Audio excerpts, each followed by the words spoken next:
Nós mostramos ontem aqui no programa reclamações dos participantes do 12º Jogos Indígenas, não é? Em relação àquela questão da falta de estrutura. A equipe de jornalismo do programa A Comunidade, ontem mesmo, perguntou direto, foi pro ministro, rapaz! Nós foi no ministro dos Esportes, Aldo Rebelo. Nós fomos falar com ele, que estava visitando aqui os jogos em Cuiabá, veio falar, veio fazer um tanto de coisa. Deixa eu ver essa reportagem. Foi exibida no programa Comunidade uma matéria referente ao problema de infraestrutura aqui da arena do 12º Jogos Indígenas. Até então, representantes de algumas etnias reclamaram, como por exemplo, a falta de água, o problema das instalações deles, inclusive também sobre a alimentação. Vamos ver um trecho dessa matéria.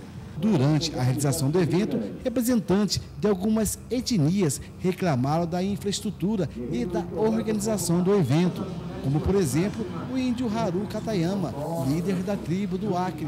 Ele relata as dificuldades enfrentadas por eles. Eu tenho feito algumas críticas, o pessoal não limpou, falta água, falta na verdade, às vezes também a parte, o pessoal que está servindo alimentação, não está servindo alimentação também de qualidade.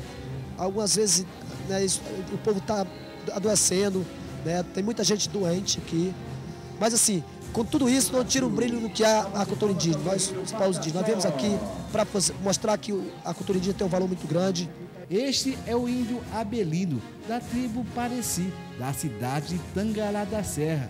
A organização quase não estava em comida, cortando água para nós aqui. Nesse aqui é Cuiabá, Mato Grosso. Uma coletiva com o ministro do Esporte, Aldo Rebelo, e sobre a infraestrutura do local, foi feita uma pergunta a ele. Ministro, você que esteve em outros jogos indígenas, como você avalia de aplicado o recurso federal nessa estrutura montada aqui em Cuiabá? Eu acho que seria mais apropriado perguntar a quem permaneceu aqui o tempo todo. Eu cheguei aqui hoje, vou embora hoje. A quem viveu, a quem usou a estrutura, a quem dormiu por aqui, a quem teve que se alimentar, que participar dos jogos, devem avaliar. Eu, a olho nu, assim, vendo a olho nu, eu estou achando uma estrutura maior do que a que eu vi lá em Porto Nacional. Uma estrutura maior.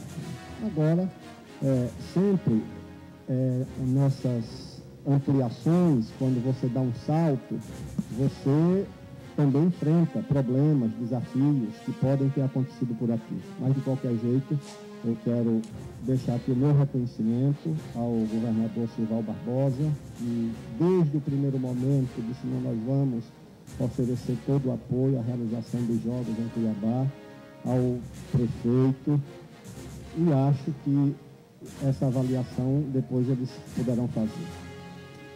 Deixa o Arthur falar. Bem, nós aqui, eu vou defender os povos indígenas, né? A qualidade de vida dentro desse plano de investimento. Quando a gente faz um evento desse tamanho, a gente planeja com 1 ano de antecedência. Então a gente conversa com os chefes, nós não conversamos com as ONGs, nós não conversamos com a FUNAI, por exemplo, nós conversamos diretamente com os chefes indígenas, com os líderes tradicionais. E eles autorizam, então, que uma equipe do seu povo comece a treinar, se preparar para vir para cá. Do ponto de vista administrativo, a gente também faz um plano de trabalho, por exemplo, a gente recomenda um cardápio, a gente pôde escolher esse lugar, nós que escolhemos, né, aqui era um matagal. Foi feito um plano de ação. Esse plano de ação, os recursos realmente dobraram, quase que triplicaram em relação a Tocantins, por isso possibilitou a vinda de convidados estrangeiros e também de 48 povos indígenas representados de todo o Brasil. O dinheiro, por exemplo, que a gente aplica na vida do pessoal pode ser, como vocês estão vendo, aqueles ônibus. Alguém pode dizer, mas esses ônibus são velhos. Eu quero dizer para vocês que são os ônibus que conseguem entrar dentro da aldeia. Então, o contrato com os ônibus, ele precisa buscar o pessoal dentro o mais próximo da aldeia. Então, é claro que uma empresa grande não vai querer sujar o ônibus, né? Mas a qualidade do ônibus, assim, da viagem do pessoal é tranquila, porque eles trazem bagagem, artesanato, tem alguns que trazem até canoa para a competição. E a parte chegando um pouco na parte da alimentação, vocês podem ver esse lugar ali para um restaurante para 1.600 pessoas, nós preparamos o cardápio. Por exemplo, nós reclamamos para o cozinheiro porque um dos itens da comida era o peixe. E ele não estava servindo peixe. Ele falou, por que você não está servindo peixe? Porque não deu tempo ainda. E um dia ele serviu carne de porco. A gente falou para ele, você não pode servir carne de porco, porque os índios não comem carne de porco, só do porco do mato, né? Então, são aprendizados, pessoal. Não adianta você achar que um restaurante vai servir um cardápio, vamos dizer, condizente com o cardápio da comunidade indígena. E, por último, a pergunta do companheiro aqui, questão da água. O governo do estado colocou caixas d'água lá em cima, água, inclusive, tratada, né? O que acontecia com o indígena? Ele... Contei, inclusive, isso para o governador e para o ministro há 15 minutos atrás. Quando o pessoal chegou aqui, ele disse, não vai para o rio. Todo mundo foi tomar banho no rio. Está calor na aldeia, todo mundo vai para o rio. E o bombeiro disse, não pode, lugar perigoso, não sei o que, mas o pessoal é acostumado.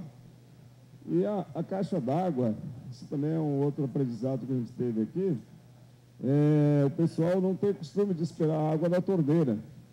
Então, quando a torneira tem pouca vazão, aí 2 ou 3 etnias foram lá em cima e cortaram o cano, e começaram a tomar banho. E a água não veio para cá e até a equipe descobrir o que estava acontecendo, não demorou 3 dias, não. Mas o que aconteceu nos 3 dias é que a Secretaria de Esporte corrigia, no outro dia, e lá outra etnia cortava e fazia a mesma coisa, né? Então, tivemos que dar um pito, uma bronca nos líderes, para não fazer isso, porque um toma banho e os demais, claro, inclusive a cozinha aqui ficou realmente sem água, mas foi corrigido o problema. E depois a gente reclamou também para o secretário e ele imediatamente mandou, inclusive por medida de segurança, prevenção, trouxe o caminhão-pipa para beber e também para jogar aqui, tendo visto o poeirão que estava fazendo antes da chuva, né? Então é isso que aconteceu. Claro que a gente reclamou, a gente tem que reclamar, mas sem uma crise como se poderia esperar ou imaginar. E durante a coletiva também foi citado que o Brasil será a sede dos Jogos Internacionais Indígenas, que vai acontecer em julho de 2015. Com imagens de Sebastião Alves, Éder Pereira, da arena do 12º Jogos dos Povos Indígenas, para o programa Comunidade.